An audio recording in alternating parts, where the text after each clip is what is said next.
माझ्या वडिलाची मिरासी गा देवा, तुझी चरण सेवा साधावया, उपवासी पारणे राखीला दारवंता, केला भोगवटा मला गे वंश परंपरा, वंश परंपरा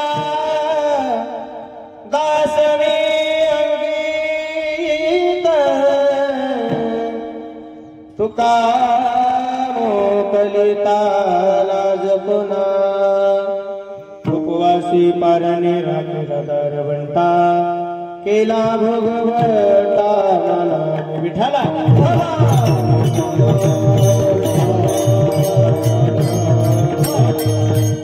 समचरण सरोजम सामुद्र नीलाभुदाभम, जगननीत पाणी मंडनं मंडनान, तरुण तुलसी माला कंदरं कंजनेत्रं, सदयधवलहासं विठ्ठलं चिन्तयामि, महायोगपीठे तटे भीमरतं वरं पुण्डलिकाय, समागत्य तिष्ठं तमहानन्दकन्दं, परब्रह्मलिङ्गं भजे पाण्डुरङ्गं.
दुसरी चरण संतांची या, त्यांच्या कृपादाने कथेचा विस्तार, बाबाजी सद्गुरु दास तुकाची ते ज्ञान विज्ञान संजीव होते, जिथे योग विद्येस सामर्थ्य येते, जिथे मानवाला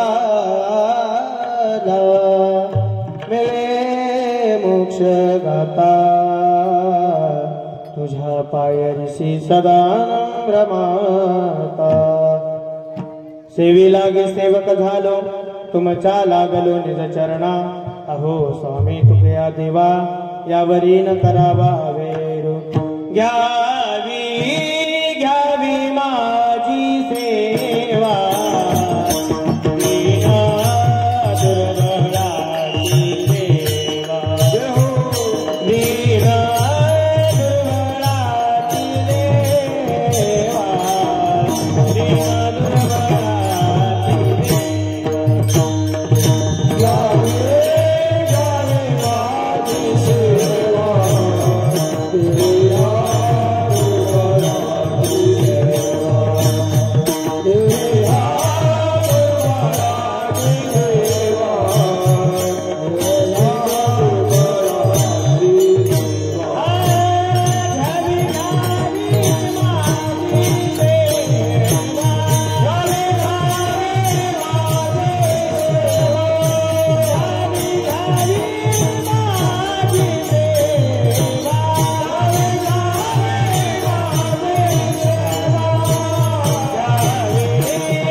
दीन दुर्बळाचे देवा. गेन कमी करा, गेन गेन, त्यामुळं हमिंग मारतो. आणि मशीन मधून मास्टर कमी करा, मास्टर. घ्यावी घ्यावी माझी सेवा दीन दुर्बळाचे देवा. आता हृद हे आपुले चौथाळून यावले वरी वैसवे पाऊले श्री गुरूंचे. ओम नमो ज्ञानेश्वरा. ओम नमो ज्ञानेश्वरा.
अनुग्रह लागलो पावन झालो चराचरी. प्रस्तुत प्राप्त प्रसंगी कीर्तनरूपी सेवकर्ता घेतलेला अभंग विश्वसंत जगाचे गुरु नवे नवे ज्यांनी पाचवा वेद निर्माता म्हणून ज्यांच्याकडे बघितलं जातं असे असणारे देहू निवासी जगद्गुरु तुकोबाराय यांचा आपल्याकडे वेळ कमी असल्यामुळे 3च चरणाचा अभंग मी सेवेकरता घेतलेला आहे.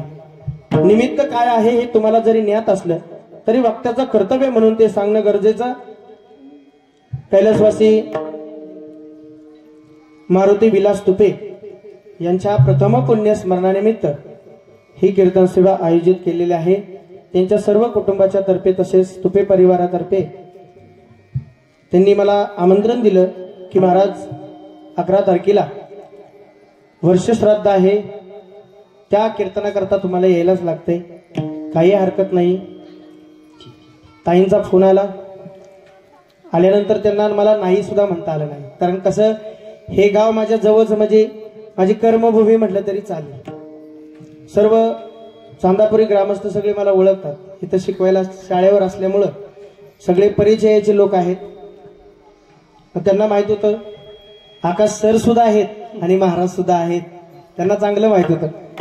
त्यांचा फोन आल्यानंतर म्हटलं त्यांना काही हरकत नाही, गरीब परिस्थितीतून हा त्यांनी कार्यक्रम केलेला आहे. पण काही का असना हे कीर्तन भजन सजासजी महाराज करत नाही.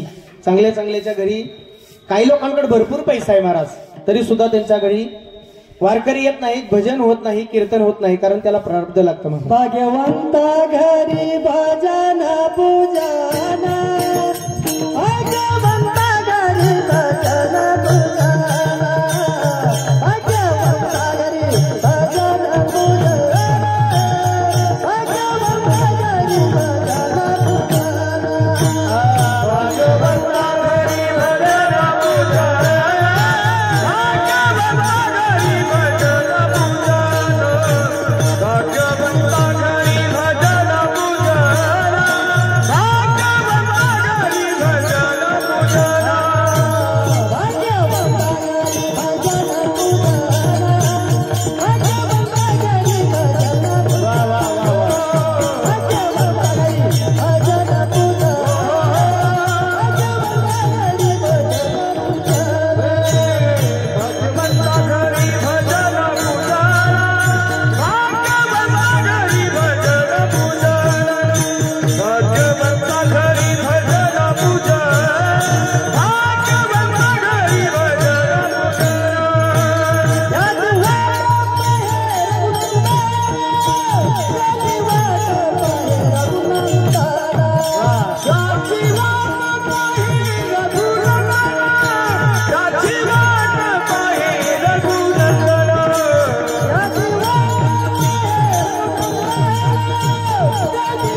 संतांनी आपल्याला सांगितलंय, भाग्यवंता घरी भजन पूजन त्याची वाट बाहेर रघुनंदन.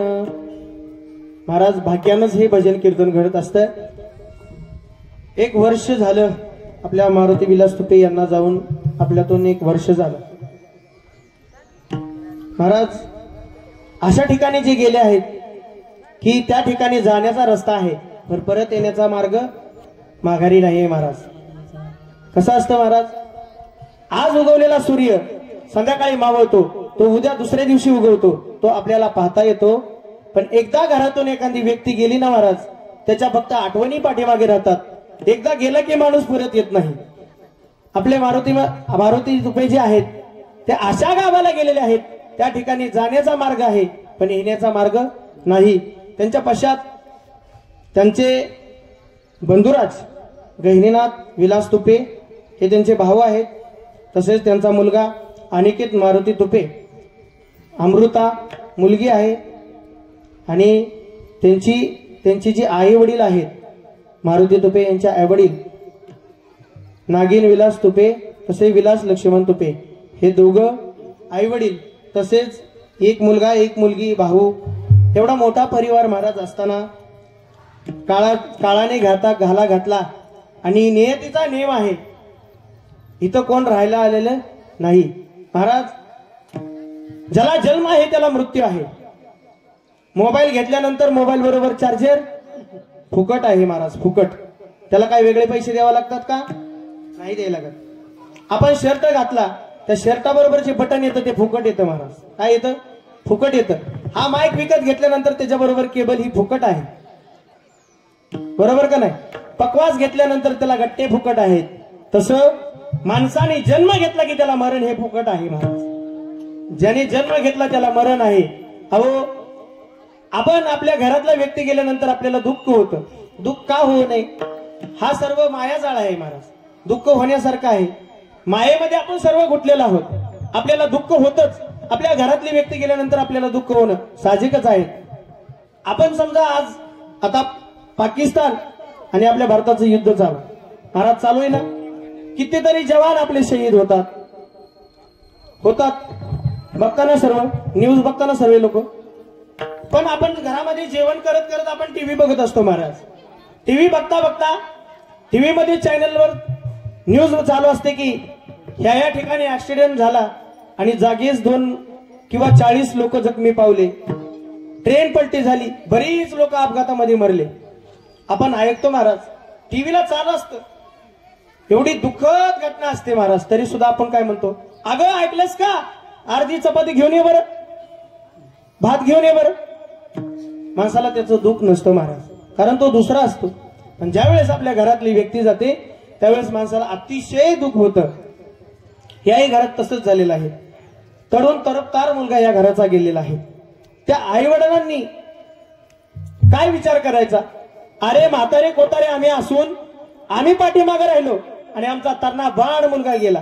एवढं दुःख महाराज या कुटुंबावरती पसरलेलं आहे. या दुःखातून सावरण्यासाठी भगवान परमात्म्याने त्यांना ताकद देवावी हीच ईश्वर चरणी प्रार्थना करतो आणि सेवेला सुरुवात करतो. विठ्ठला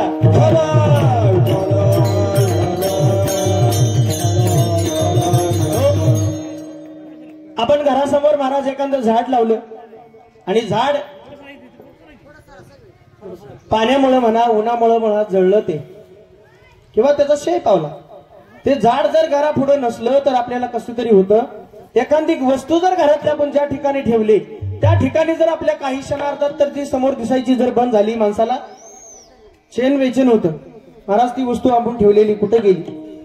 आणि ह्या घरातील तुपे परिवारातील चांगला तरुण व्यक्ती गेलेला आहे महाराज. दुःख हे न पचवण्यासारखं आहे. तरी सुद्धा काही ज्यांना जन्म आहे त्याला मृत्यू आहे महाराज. तुम्हाला आम्हाला याचं वाईट वाटत असेल तरी तुम्हाला सांगायला आनंद वाटेल महाभारतामध्ये गेल्यानंतर, रामायणामध्ये गेल्यानंतर, आपण संतांचं चरित्र बघितल्यानंतर आपल्याला लक्षात येतं इथं चांगल्या चांगल्याला मरावं लागलं. आपण तर काही नाही, साधे लोक आहोत. ऐकून घ्या, इथं सगळ्यांनाच मरावं लागतं. तुम्हाला संतांच्या जर भाषेत सांगायचं म्हटलं तर इथं कोण राहायला आलेलं नाही का? जीव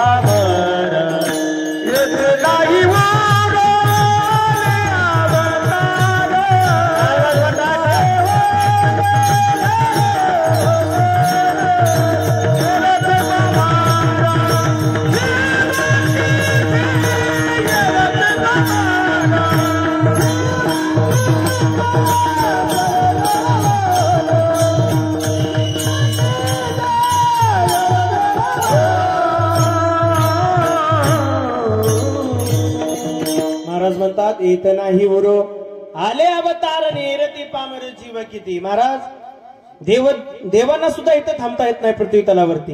ह्या पृथ्वीचं नावच दुसरं आहे मृत्यूलोक. इथं जन्माला यायचं कशासाठी? मरण्यासाठीच जन्माला यायचं. महाराज मग मरण आहे, मग जन्माला कशाला यायचं? ज्याचा त्याचा प्रारब्ध असतं महाराज, त्यानुसार माणसाला जन्म भेटत असतो. जन्म हा सुखासुखी भेटत नाही महाराज. माणसाचा जन्म एवढा सोपा नाही. पावला हा ध्येय कागा टाळी न्याय न घडे पाव घडवाले. महाराज माणसांचा देह कसा मिळालाय तुम्हाला सांगू. जसं आंधळ्याच्या हातामध्ये कावळा सापडावा कावळा, तसं हा माणसाला देह मिळालेला आहे. महाराज कसं? एका राजाच्या दरबारामध्ये घोषणा केली महाराज. राजाच्या मुलाला भयंकर आजार जडला आणि त्याचा जो आजार आहे कावळ्याच्या रक्त लावल्यानंतर बरा होणार होता. मग राजाने गावामध्ये धोंडी पेटवली महाराज. जो कोणी मला कावळा आणून देईल त्याला अर्ध राज्य बक्षीस दिलं जाईल. अर्ध राज्य बक्षीस दिलं जाईल म्हटल्यानंतर प्रत्येकाची धावपळ सुरू झाली कावळा पकडायला. कावळा महाराज एवढा चतुर आहे. कावळ्याला 2 डोळे आहेत पण बुबुळ एकच आहे. एवढा चतुर कावळा आहे. तो काय सहजासहजी सापडतो का कोणाला? तुम्ही आज मग सर्कस मध्ये तुम्ही एवढा मोठा वाघ, हत्ती, किती चतुर प्राणी आहेत. वाघ इथं जर सांदापुरीमध्ये जर वाघ आला तर इथं कोण बसेल का? हो माझ्या सकट धुवून ठोकतील. एवढा मोठा वाघ ताकदवान आहे, सिंह ताकदवान आहे, तरी सुद्धा तो सर्कस मध्ये सर्कस जो खेळवतो, जसा खेळवेल तसा सिंह खेळतो महाराज. जसा खेळवेल तसा सिंह खेळतो. पण आजपर्यंत मला दाखवा की सर्कस मध्ये कावळा पकडलाय आणि कावळ्यावर खेळ खेळतोय. तुम्हाला कुठंच बघायला भेटणार नाही. एवढा चतुर कावळा आहे. कसा सापडेल? योगायोग असा झाला, त्याच गावातील एक आंधळ होतं आणि गंगेमध्ये स्नान करायला गेलं असताना हाताने टाळी वाजवत होतं आणि मुखाने नामस्मरण करत होतं. विठ्ठल विठ्ठल विठ्ठल नामस्मरण त्याच्या रंगात आलं होतं. आंघोळ करायला गेलेला होता तो आंधळा. आंघोळ करता करता महाराज योगायोग असं झाला, आंधळ्यानं टाळी वाजवायला आणि कावळ्यानं हातामध्ये सापडायला. हो, कावळा हातामध्ये सापडला. त्यानं लगेच विचार चालू केला. आंधळा होता तो, चापसला कावळा. आंधळ्या माणसाला डोळ्यानं जरी दिसत नसलं तर त्याला स्पर्श ज्ञान चांगलं असतं. त्यानं स्पर्शानं ओळखलं की हा कावळाच आहे. आणि कावळा हातात सापडल्यानंतर कावळा काय झोपी गेला असेल का? काव काव करायला लागला. लक्षात आलं कावळा आहे. आंधळ्याच्या डोक्यामध्ये टूप पेटली. महाराज आपण सफल झालो. आता बक्षीस आपण जिंकणार. अर्ध राज्य आपल्याला राजा देणार. काय करायचं महाराज? अर्ध राज्य भेटलं की आपण पहिल्यांदा 2 डोळ्याचं ऑपरेशन करायचं. काय करायचं? स्वप्न बघायला लागला महाराज. काय करायला लागला? स्वप्न बघायला लागला. आपण कशी स्वप्न बघतो? लोक दिवसा ढवळ्या जागा राहून स्वप्न बघतात. स्वप्न बघायला लागला. आपल्याला अर्ध राज्य दान दिलं की आपण पहिले 2 डोळे नीट करायचे. सुंदर बंगला बांधायचा. बंगला बांधला की काय करायचं महाराज? लग्न करायचं. सुंदर बायको करायची. बायकोला संसार सुंदर, बायकोला परत मुलं होतील. स्वप्न रंगू लागला महाराज. स्वप्न. तोपर्यंत राजाच्या दरबारामध्ये बातमी गेली. पळत पळत शिपाई गेले. महाराज आपल्या गावातील एक आंधळा व्यक्ती आहे, त्याला तो कावळा सापडलेला आहे. महाराज म्हणले त्यांना घेऊन या आणि जे आपण रक्कम ठरवली अर्ध राज्य बक्षीस, त्यांना बक्षीस पत्र करा आणि ते त्यांना दान देऊन टाका. त्या आंधळ्याला राज्य दरबारामध्ये बोलवलं महाराज. योगायोग असा झाला, त्याला सगळं दानही दिलं महाराज. आणि दिल्यानंतर जो वैद्य आहे त्या वैद्याने सांगितलं, एवढा कावळा आपल्या कामाचा नाही, अजून एक कावळा आपल्याला लागणार आहे. आंधळा म्हणला, घाबरू नका, मी आहे मी. दुसरा कावळा पकडून आणतो, काळजी करू नका. दुसऱ्या दिवशी तो आंधळा गेला. गेल्यानंतर ठरलेलं होतं, पहाटे उठला. रोज 8 वाजता उठायचा, पहाटे 8 वाजता. पण त्या दिवशी 3 वाजताच उठला. पहाटे 4 वाजता पहाटे गेला, नदीमध्ये गेला आणि आंघोळी करायला आतमध्ये उतरला. भजन करायला लागला, जोरदार ताकदीने त्याच्यापेक्षा भजन करू लागला. त्याला वाटलं आज सुद्धा आपल्या हातामध्ये कावळा सापडेल. उभा राहिला नदीमध्ये, स्नान करू लागला, टाळी वाजवू लागला. अहो बघता काय माझ्याकडे, टाळी वाजवून ते वाहून गेलं, मरून गेलं. पण कावळा सापडला का? तसंच महाराज हा आपला देह सापडलाय. कसा सापडलाय? जेव्हा पाप आणि पुण्य दोन्ही समान होतं ना, तेव्हा हा मनुष्य धर्म आपल्याला प्राप्त होतो. जास्त पुण्य झालं स्वर्गाची प्राप्ती आहे, जास्त पाप झालं नरकात जावं लागतं. जन्मतेचे मूळ पाहिले शोधून, दुःखाशी कारले जन्म गावा, दुःखाशी कारले जन्म गावा, दुःखाशी कारले जन्म गावा. जन्मतेचे मूळ पाहिले शोधून, दुःखाशी कारले जन्म गावा, दुःखाचे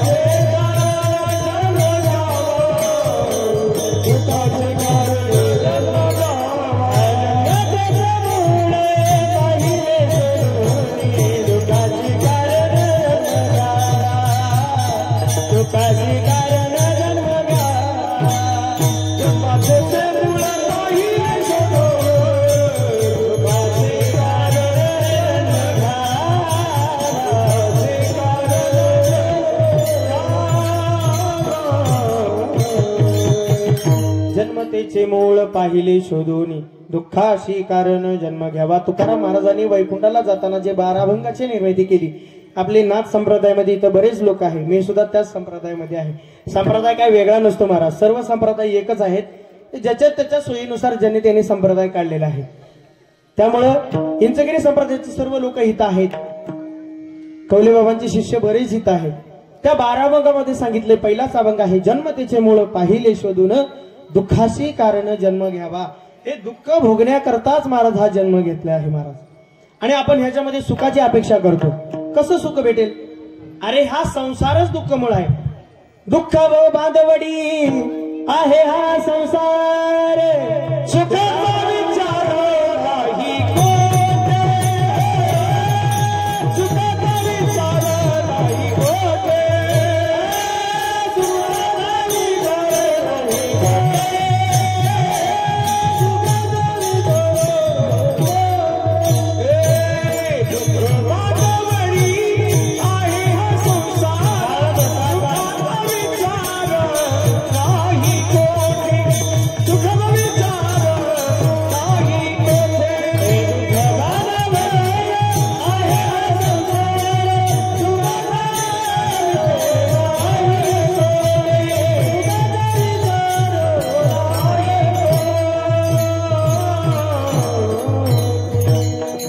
दुःख बांधवडी आहे हा संसार. पक्वाचा आवाज वाढवा.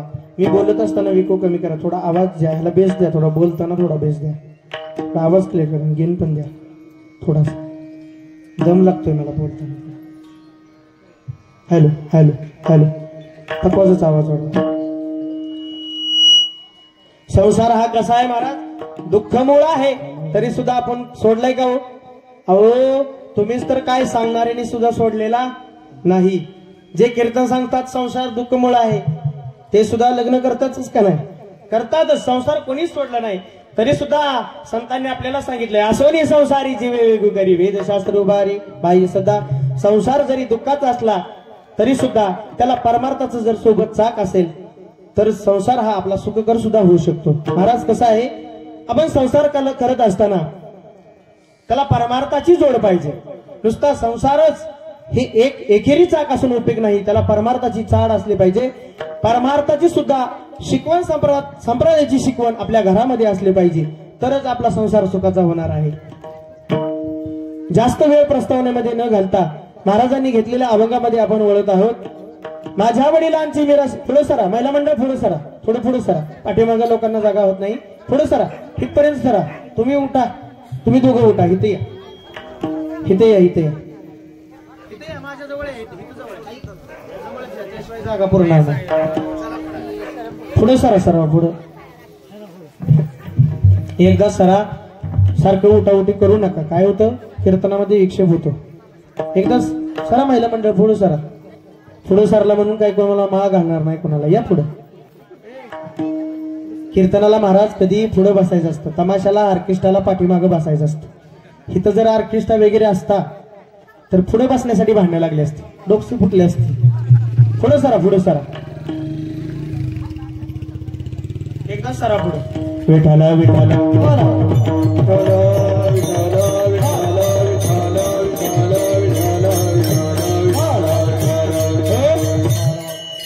महाराज अभंगामध्ये सांगतात, माझ्या वडिलांची मिरासी गा देवा.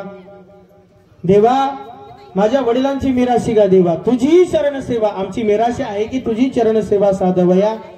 केलंच आम्ही काय, आमचं जन्म गेलं. आमची सेवा करण्यातच तुझं आमचं सर्व आयुष्य गेलेलं आहे. तेच तुकाराम महाराज म्हणतात, माझी सुद्धा तीच इच्छा आहे. माझ्या वडिलांची मिरासी गा देवा, तुझी चरण सेवा साधावया. भगवान परमात्मा म्हणले सेवा करता ठीक आहे. मग महाराज म्हणले आम्ही सेवा तशी करी नाही. उपवासी पारणे राखीला दार वंटा.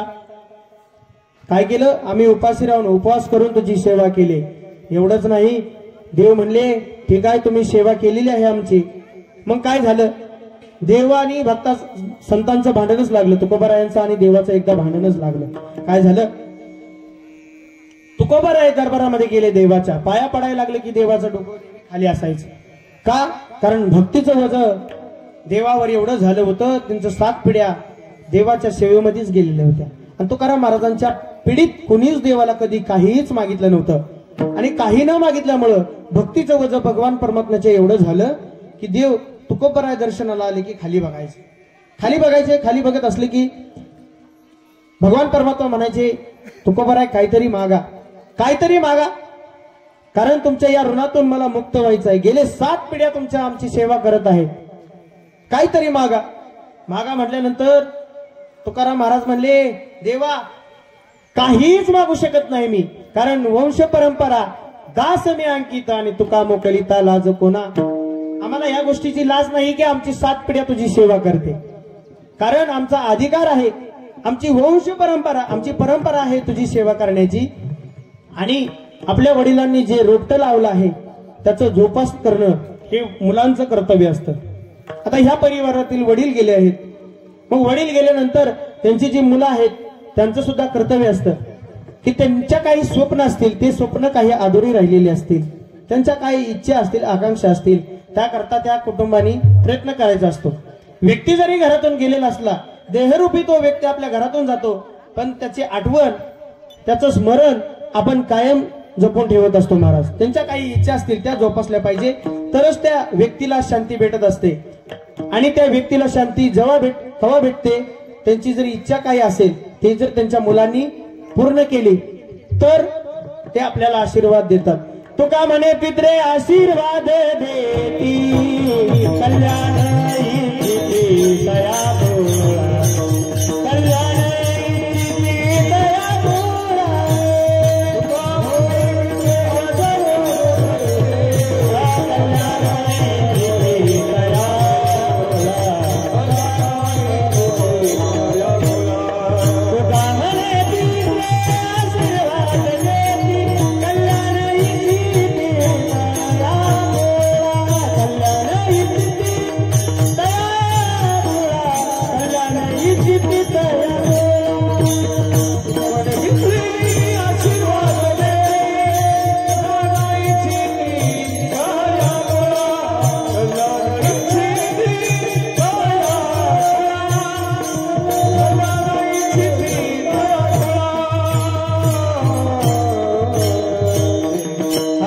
आहे आज या तुपे परिवाराने केलेला आहे.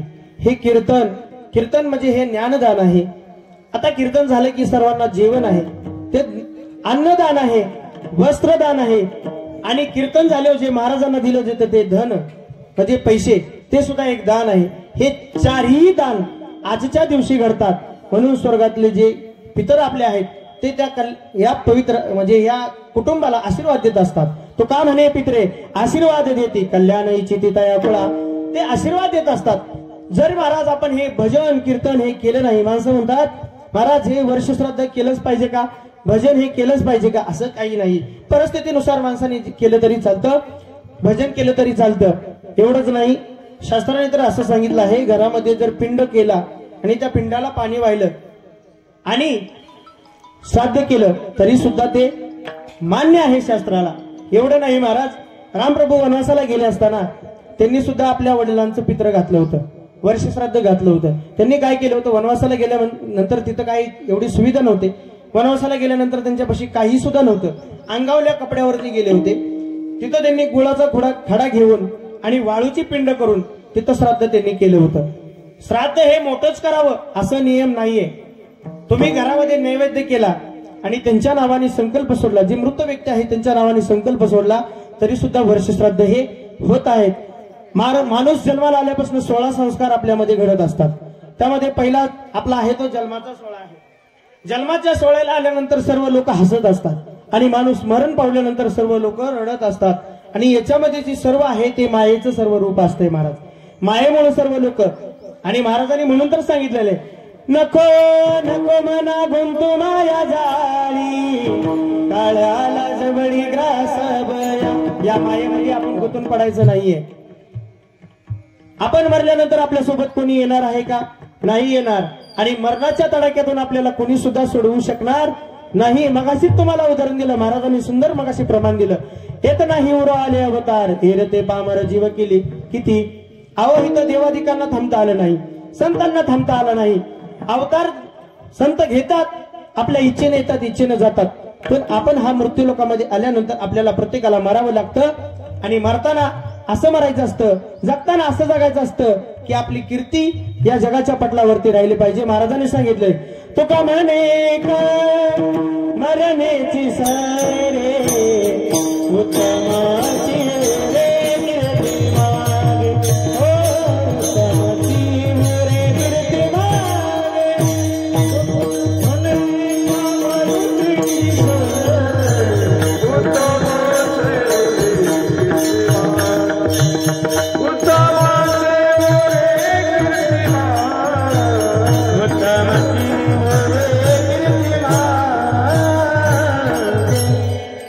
जगताना असं जगायचं महाराज, आपली कीर्ती पाठीमागे राहिली पाहिजे. जगताना एवढं चांगलं जगायचं महाराज, जगानं नाही, देशानं नाही, जिल्ह्यानं नाही, तालुक्यानं नाही, गावानं नाही, कमीत कमी घराने तरी आपल्यासाठी रडावं.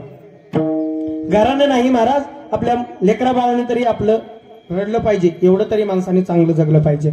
जगत असताना माणसाने असं जगायचं, चालत असताना माणसाने असं चाललं पाहिजे. चालताना आपण चालत असताना सोबत 4 लोक आपल्या सोबत चालले पाहिजे. बसताना अशा ठिकाणी बसायचं महाराज, 4 लोक आपल्या जवळ येऊन बसले पाहिजे. आणि मरताना असं महाराज मरायचं की ज्यांना कळेल त्याच्या डोळ्यात पाणी आलं पाहिजे. त्या परिवारामधले बाप गेला, सुंदर व्यक्तिमत्व होतं महाराज. जिथं भेटेल तिथं रामराम सर, जय हरी सर, नमस्कार सर. सर त्यांच्यापेक्षा मी कितीतरी लहान वयाने आहे तरी सुद्धा एवढं प्रेम त्यांनी मला कायम कुठेही चौकात भेटू द्या, सर तुम्हाला चहा प्यायचा आहे का, एवढं प्रेम त्यांनी दिलं. आणि त्यांनी म्हणायचे महाराज तुम्ही एवढं कार्यक्रम करता, शाळेत येता, एवढं सगळं मॅनेज कसं करता. त्यांचं माझ्यावर खूप प्रेम होतं महाराज. आणि ते म्हणायचे कधी योगायोग येईल त्यांचं की मला कीर्तन तुमचं ऐकायला भेटेल. पण काळाने गाळा घातला, काय सांगायचं महाराज. पण त्यांच्या वर्षश्राद्धाला मला कीर्तन करावं लागलं. जिवंत असताना त्यांची इच्छा होती महाराज मला तुमचं कीर्तन ऐकायचं आहे. कितीतरी वेळा त्यांनी मला सांगितलं तुमचं महाराज कीर्तन ऐकायचं आहे. त्यांना मी म्हणायचो अहो माझी कीर्तन काही जवळ नसतात, लांब लांब असतात. त्यांना कामाच्या व्यापातून कधी कीर्तन माझं ऐकायला भेटलं नाही. पण त्यांच्या वर्षश्राद्धाला आज माझं कीर्तन आहे. घरामध्ये एखादा व्यक्ती गेल्यानंतर महाराज दुःख असतं, हे दुःख न पचवण्यासारखं असतं. भगवान परमात्मा ज्या वेळेस द्वारकेच्या रानामध्ये पांडवा घरी सांगितलंय, ज्ञानदेव म्हणे व्यासाची हे गाणं द्वारकेचा राणा पांडवा घरी. भगवान श्रीकृष्ण पांडवांच्या बाजूने होता आणि 100 कौरव, घनघोर असं युद्ध झालं महाराज. त्या युद्धामध्ये एकही कौरव जिवंत राहिला नाही. 5च पांडव होते आणि त्यांच्याजवळ भगवान परमात्मा असल्यामुळं त्यांचा विजय झाला आणि 100 पुत्र गांधारीने आपले गमावले. एवढं मोठं दुःख त्यांनी पचवलं आणि इकडे द्रौपदी माता रडायला लागल्या. कारण माझा एकुलता एक मुलगा अभिमन्यू युद्धामध्ये गमावला याचं दुःख तिला होतं. भगवान श्रीकृष्ण म्हणले, काय झाले रडायला तुला? एवढं मोठं दुःख तुला कशाचं झालंय? ती म्हणली, माझा एकुलता एक मुलगा अभिमन्यू युद्धामध्ये मरण पावला याचं दुःख आहे मला. भगवान श्रीकृष्ण म्हणले, तू एवढं रडत बसले, अरे त्या गांधारीचे 100 मुलं त्यातला एकही जिवंत राहिलं नाही, तिला किती दुःख असेल. माणसाला आपल्यापेक्षा मोठं दुःख सांगितलं की माणसाला समाधान भेटतं. त्यावेळेस द्रौपदी माता शांत बसली. तसे या परिवारातील तरुण तडफदार व्यक्तिमत्व गेलेलं आहे. गेलेलं असलं तरी त्यांचा जो मुलगा आहे तो या घरासाठी दिवस रात्र कष्ट करतो. त्यांच्या आईने मला सांगितलं की महाराज, त्या अनिकेतवर एकट्यावर जबाबदारी आहे. आपण नुसतं वर्ष श्रद्धाला यायचं, जेवण करून जायचं हेच आपलं काम आहे का? नाही महाराज, गावकऱ्यांचं सुद्धा काम आहे. चांगल्या व्यक्ती या घरातून गेलाय, तरुण व्यक्ती गेला आहे, पण गावकऱ्यांचं कर्तव्य काय आहे? अहो, असे वर्ष श्राद्ध घातले, नुसतं जेवण करून गेलं, गावकऱ्यांचं काही कर्तव्य असतं का? नसतं. असतं महाराज. गावकऱ्यांचं काम आहे आपण सर्वांनी थोडं पैका का होणार त्या कुटुंबाला आपण सहकार्य केलं पाहिजे, हे आपलं कर्तव्य आहे. एक माणूस म्हणून जगत असताना, माणूसच माणसाच्या कामाला येतो. आपल्याला देवाने ज्ञान दिलं आहे. या जगाच्या पटलावरती देवाने जेव्हा सृष्टी निर्माण केली, देवाने सगळे किडे मुंगे सगळे तयार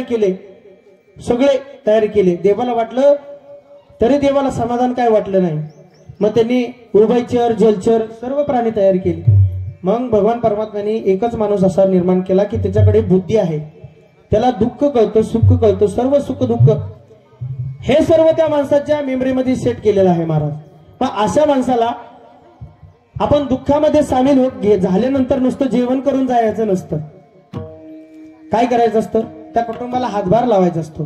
हे आपलं आद्य कर्तव्य आहे. माणसाने माणसासारखं जगताना माणसाचं कर्तव्य आहे. अहो, किती जण येतात, किती जण जातात, याचं गणित महाराज नाही. पण अशा ठिकाणी, ज्या ठिकाणी समजा कुटुंब गरीब आहे, चांगला घरातला करता माणूस गेलाय, त्या ठिकाणी सहकार्य करणं हे आपलं कर्तव्य आहे महाराज. असे कितीक जण गेले तुम्हाला माहित आहे का?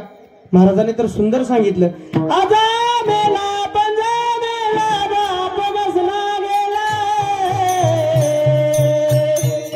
देखत देखत ना तू बंधू तोही पैसा झाला, देखत देखत ना तू बंधू तोही पैसा झाला, आजा मेला पंजा मेला बाप बसला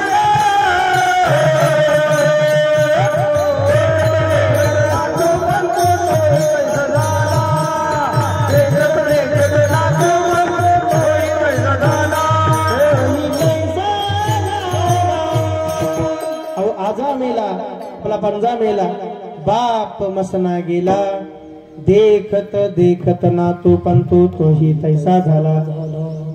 मी विषय सांगत होतो. महाराज देवासमोर उभा आहेत. मग तुकोबारायांना म्हटले, देवा काहीतरी माग. म्हटलं तुकोबाराय म्हटले, मी देवा तुला काहीच मागणार नाही, कारण वंश परंपरा दास मी अंकित, काही मागणे हे अमानुचित, वडिलाची रीत जाणत सो. देवा काही मागायचं नाही, आमच्या वडिलांची रीत आहे, आम्ही आजपर्यंत काही मागितलं नाही आणि हिथून सुद्धा तुम्हाला काही मागणार नाही. तरी सुद्धा भगवान परमात्मा म्हणले, काहीतरी मागा, काहीतरी मागा. ते म्हणले नाही मागणार. का मागणार नाही? कारण त्याचं कारण महाराजांनी अभंगाच्या पहिल्या चरणात, माझ्या वडिलांची मिरासी गा देवा, माझ्या वडिलांची मिरासी गा देवा,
महाराजांनी सांगितलं माझ्या वडिलांची मीरासी गा देवा तुझीच चरण सेवा साधावया. देवा तुझ्या चरणाशिवाय आम्हाला काहीच नको. महाराजांनी आपल्या वडिलांचं जी परंपरा आहे ते जोपासण्याचं काम केलेलं आहे. महाराज बाप काय असतो तुकाराम महाराजांनी सांगितलेलं आहे. आपण जर विचार केला कविकार कधी आपण पाहिलं तर आईचं वर्णन जे ते करत असतात. बाप हा कमी का? कारण आपण जर घरामध्ये सहज आपण आता व्यवहारिक जीवन जगत असणारे आपण सर्व व्यक्ती आहोत. व्यवहारिक जीवन जगत असताना प्रत्येक जण आपण बघत असतो. मूल जर अंगणामध्ये खेळत असेल तर त्याची आई त्याला सांगते पप्या आत बस, नाहीतर बाप आल्यानंतर तुला काय करेल हानल हानल. मग ते पोरांनी तेच डोक्यात ठेवलेलं असतं. पोरगा कुठे बाहेर गेला तो हे करू नको बाप मारेल, हे ते करू नको बाप मारेल. पोरांच्या डोक्यामध्ये बापाची किंमत शून्य होत जाते महाराज. आणि आई ही कशी असते काही जरी झाले तरी लेकराला जवळ घेते. त्यामुळं बाप हा कधी शब्दामध्ये वर्णन करणारी गोष्ट नाहीये महाराज. बाप हा शब्दामध्ये वर्णन करण्याची गोष्ट नाहीये. जसं कविकारांनी आईचं वर्णन सांगितलं, संतांनी कवीच आईचंच वर्णन जास्त सांगितलं, वडिलांचंही सांगितलं. पण वडील हे व्यक्ती असे आहे महाराज, वडील हे न सांगण्यासारखी गोष्ट आहे. बाप काय करत असतो? बाप करी जोडी लेकराची ओढी, बाप करी जोडी लेकराची ओढी, बाप करी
करी जोडी लेकुराची ओढी, आपुल्या कुरवंटी वागवणी, एकाएकी केला मिराशीचा धनी, कडी वागवणी बारकांनी.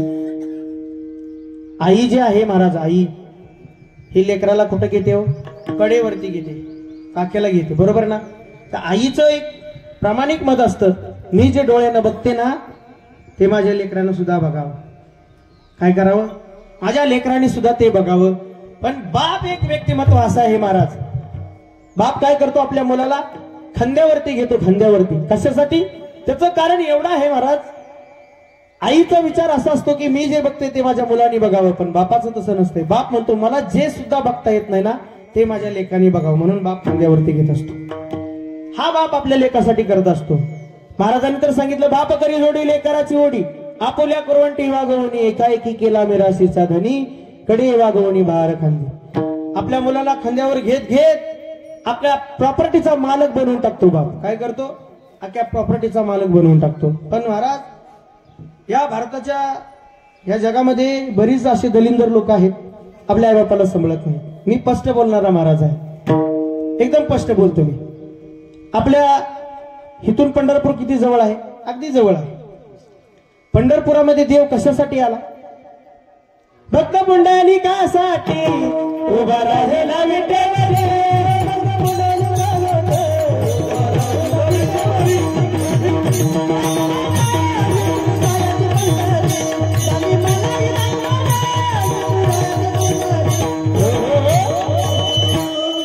त्या पुंडलिकासाठी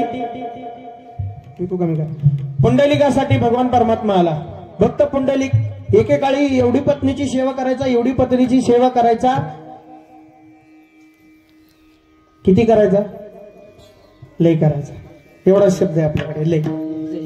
एवढी सेवा करायचा पत्नीची, ती सांगल ती हे करते करते, बायकोच ऐकायचा, गुलामच होऊन बसला होता तिचा.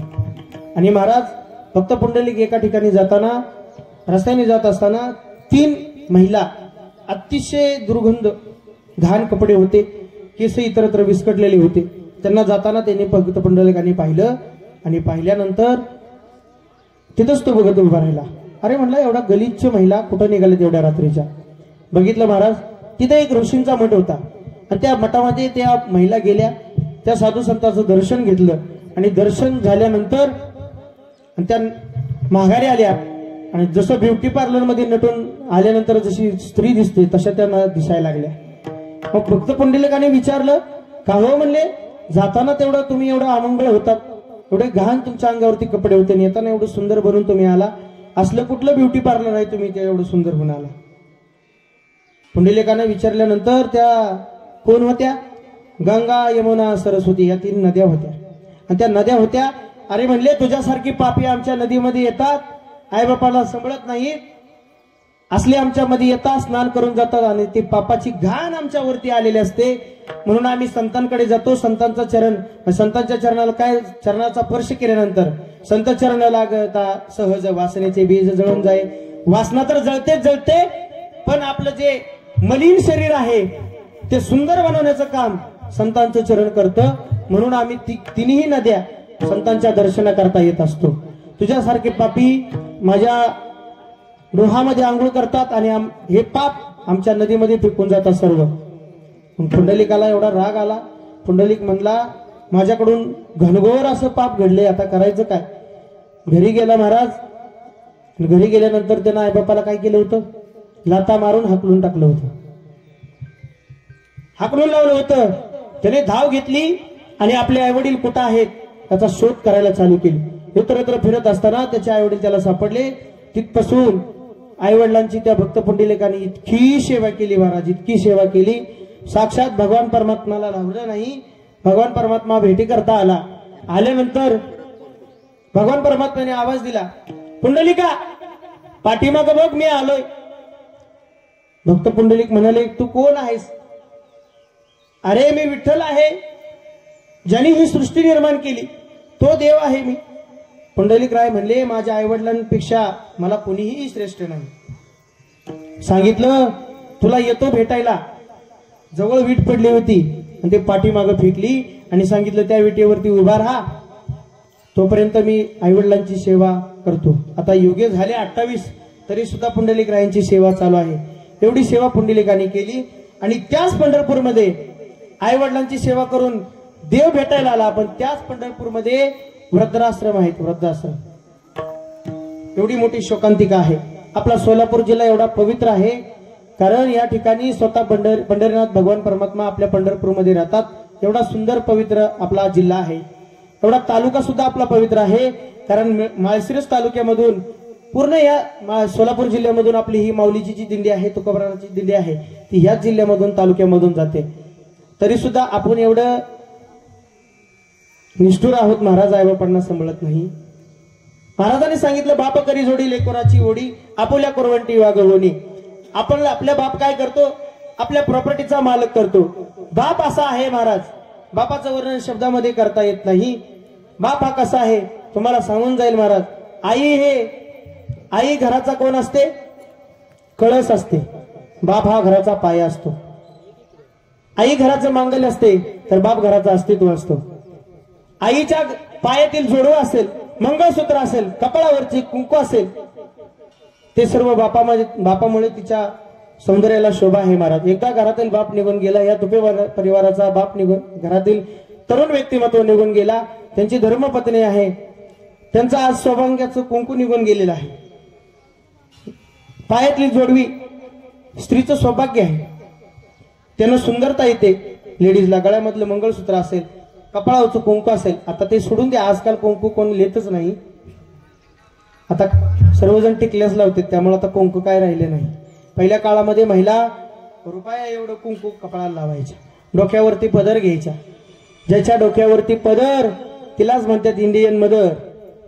जिच्या डोक्यावर नाही पदर आता नका घेऊ राहू. तुम्ही सुद्धा इंडियातलेच आहे.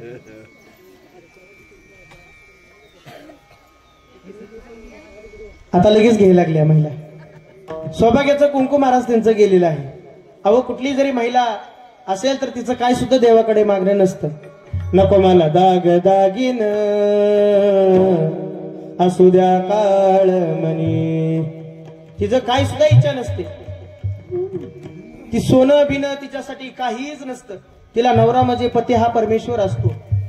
त्या घरी परिवारातील हा तरुणच व्यक्ती गेलेला आहे. तसं भक्त पुंडलिकांनी सेवा केली, देव उठेवर उभा राहिला. पण त्याच ह्या जिल्ह्यामध्ये ह्या तालुक्यामध्ये वर्धरस्थ आहेत. याचं मला शोकांतिका आहे. पण तुकाराम महाराजांनी बाप सांगितला. बापाचे वर्णन करणारे कितीतरी अभंग तुकाराम महाराजांनी लिहिलं. मी सांगत होतो आई घराचं मांगल्य असते तर बाप घराचं अस्तित्व असतो. ज्या वेळेस बाप घरातून जातो ना त्या घराला किंमत राहत नाही महाराज. घराचं घर पण हरपून जातं. बाप काय करतो तुम्हाला मी सांगितलं. या प्रॉपर्टीचा मालक आपल्या लेकाला करतो. बाप हा असा असतो, व्यक्तिमत्व असतो. लोकांच्या नजरेमध्ये बाप खूपच असतो. विद्यार्थी आता समजा मुलांच्या नजरेमध्ये बाप हा निष्ठुर असतो. का असतो तर आपणच तो केलेला असतो. काही जरी झालं तर आपण सांगतो बाप तुला मारेल, बाप तुला मारेल. पोरांच्या हृदय डोक्यामध्ये तेच फिट झालेलं असतं महाराज. पण बापासारखं हे नसतंय. मयाळू हृदय कोणाचं नसतं. आई हे समाजा पुढे रडून दाखवते पण बापाला कधी रडता येत नाही महाराज. एकुलता एका मुलीचं जर लग्न असेल ना महाराज, आई रडते, खूप रडते, रडून मोकळी सुद्धा होते. पण मंडपवाल्याच्या सृष्टीवाल्याच्या सर्व पाया पडणारा बाप आपण कधीच बघितलेला नसतो. पण ज्या वेळेस मुलगी आपली नांदायला जाते ना त्याच दिवशी कोपऱ्यामध्ये उशीमध्ये डोकं घालून जो रडतो ना त्याला बाप म्हणायचं महाराज. बाप कोणाला म्हणायचं?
बाप हा कधी शब्दामध्ये सांगता येत नाही महाराज.